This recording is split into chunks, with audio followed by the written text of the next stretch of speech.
Assalamu alaikum wa rahmatullahi wa barakatuhu.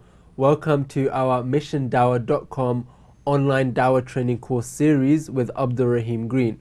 We are going to be talking today about how to get that Shahada. So we've gone through the whole conversation of the Go-Rap. How do we actually get them to accept Islam? Firstly, Abdul Rahim, can you just give us a summary on what we've discussed throughout the series?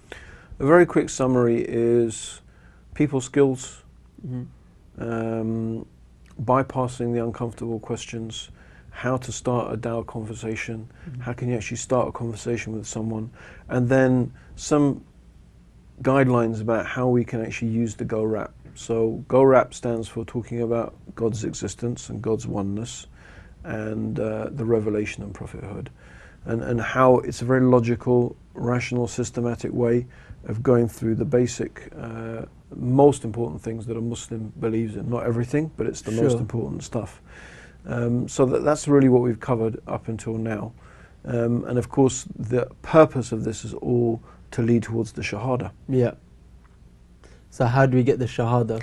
Well, it's a simple question of saying, does that make sense to you? Everything. One of the nice things to do when you're talking to a person is to constantly get affirmation from them. Yeah.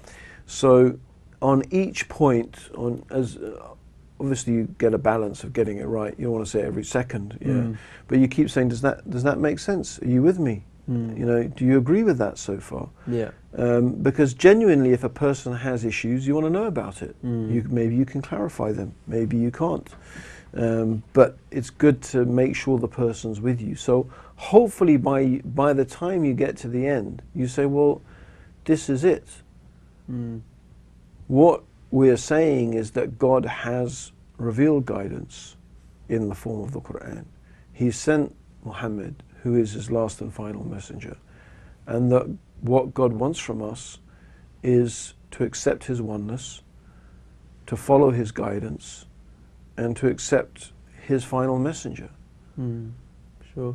What if they say, it makes sense, I agree with it all, but I just need to study more. Maybe there's something else out there. Maybe I need to learn a bit more or read the whole Quran before taking the leap.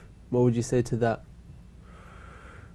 A lot of these things I judge on a case-by-case basis, because sometimes a person may really need to do that.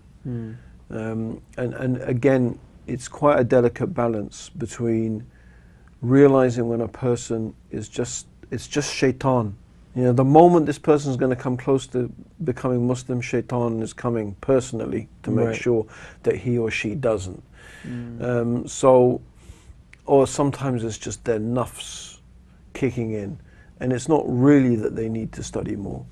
One of the things that I might say to a person is, look, based upon what you've heard so far, if all of this is true, and this is something mashallah, I heard from some people who took Shahada. Yeah. And they said, everything makes sense. If I come across something that totally destroys everything that I've come to accept, then I'm not going to stay Muslim anyway. I wouldn't, whatever the consequences, I want to follow the truth. And if I found it wasn't the truth, just as I've embraced it because it's the truth, I would reject it because it's not the truth. Now, I'm not saying necessarily you'd invite a person to think about that. Yeah. But the point is that a person who is sincere, they will realize that, well, being sincere is what's important to me. And this all makes sense. Sure. And so, I mean, one of the things I say is, look, there's no end to studying. Yeah. There is no end to it. You can learn the Quran, then you can say, well, I need to learn Arabic. Then you'll say, well, I need to read the hadith, then I need to read the books of seerah. And you could get very, very far, and your life could pass before you ever get to the stage where you feel you need to. But the point being is, based upon the information that you've got so far, does that make sense? Are you going to accept it? Now, like I said, everyone is different. There are some people who genuinely do need to study. Sure. And it's up to you as a da'i to know. When I sometimes say to people, they come to me and they say, I want to take Shahada. I said, that's okay, mashallah, how much do you know about Islam? Because I get the feeling that the person wants to take Shahada because they want to marry someone, or it's happened to me when I used to work in the London Central Mosque. So I'd ask, and then I'd say, you know what, that's great, you want to become Muslim. I'll try and tell them what they need to know.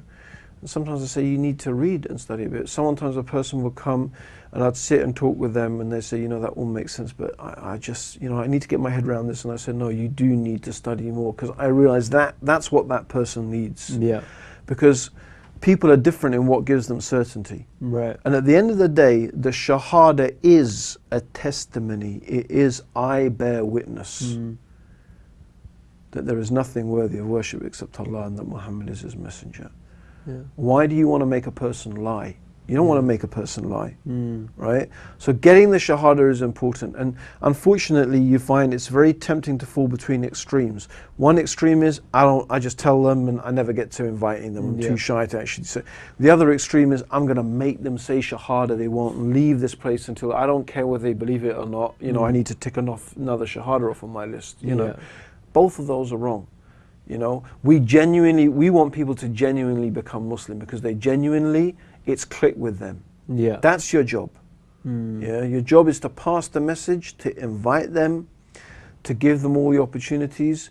And so when we're going through when we go through the obstacles you might meet in terms of the person getting the Shahada, these are things that, these are like mental blocks a person needs to overcome. Right. Sometimes you can do it straight away, sometimes you can't.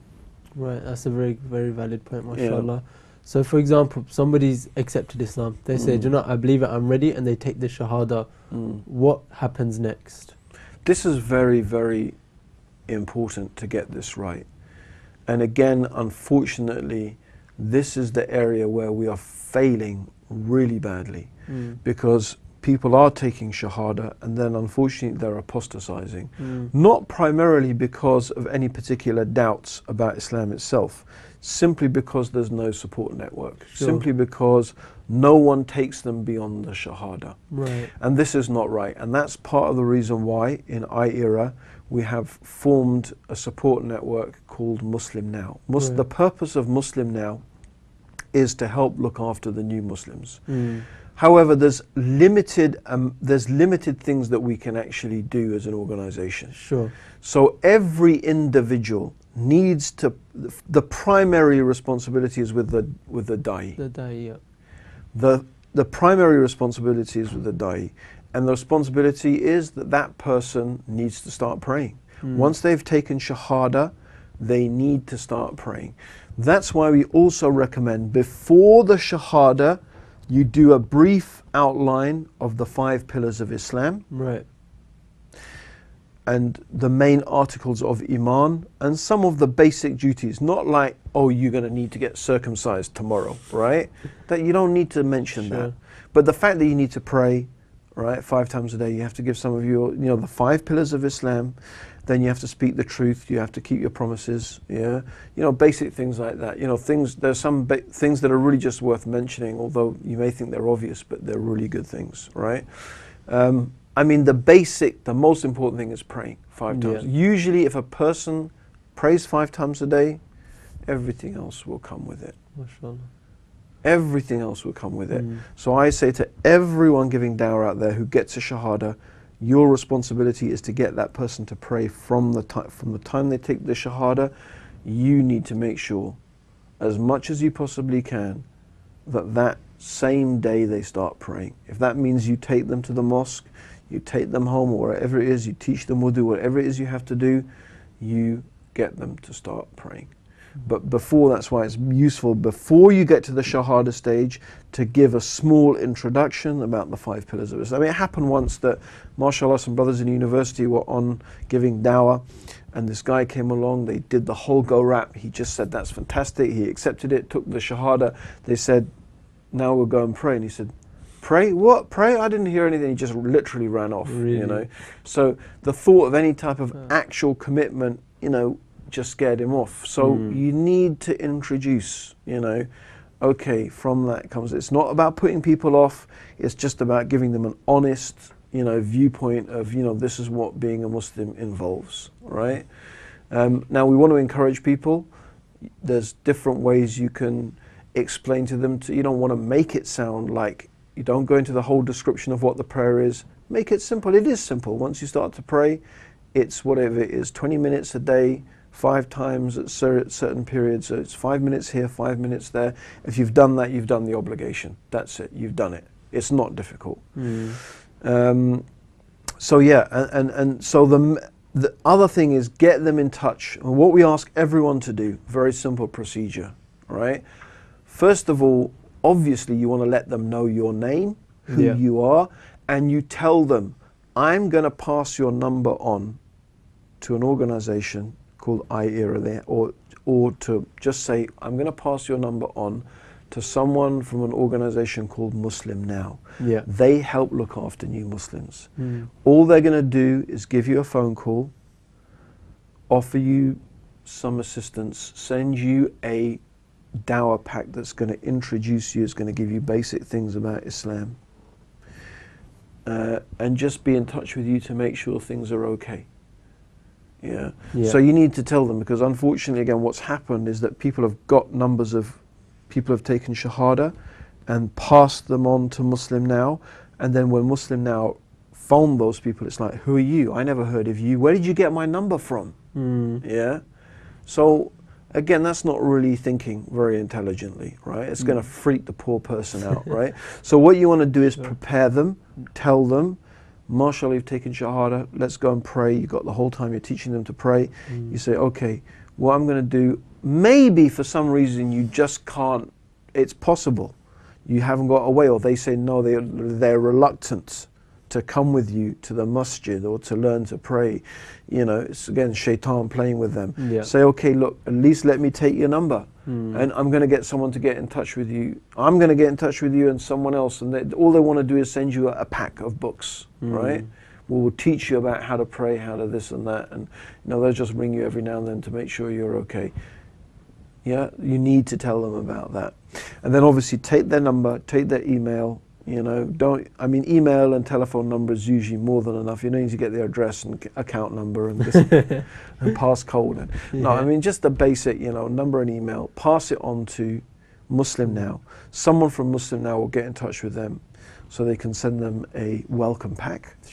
And give them a ring, and make sure that things are going okay with them. And there are different ways we can try and offer help. It's not unlimited. We have a limited amount of help that we can do. And one of the things that Muslim Now does is they do a retreat for new Muslims. They have different programs running for new Muslims. So, the whole thing is to plug them into that. And that's all. The purpose of that is so when a person takes Shahada, generally what has been found by some other Dawah organizations, MashaAllah, there's some people who've been doing really good work over the years, advised us that the key to keeping people, new Muslims, to keeping them in Islam is giving them knowledge. They don't need to be mollycoddled and wrapped in cotton wool and given everything. And anyway, that's just not good for human beings anyway. But the thing they do need to be given is knowledge. Generally, once you've got the knowledge, you'll stick with it. If you've got the knowledge, you'll stick with it. The danger is when you don't have the knowledge. You got no foundation. You heard this thing, you became Muslim, then you didn't get the support. So I think that's the key thing. Other people do need more specialist help, and there's other organizations that are trying to cater for that. So yeah, that's it really, inshaAllah. Okay, Jazakallah khair, Abdurrahim. So there we have it. We've gone through the whole goal wrap and also introduced how we can actually get the Shahada and look after the new Muslims. Jazakallah khair, Abdurrahim, for all your time. And as always, Jazakallah khair for watching. Assalamu alaikum wa rahmatullahi wa barakatuhu.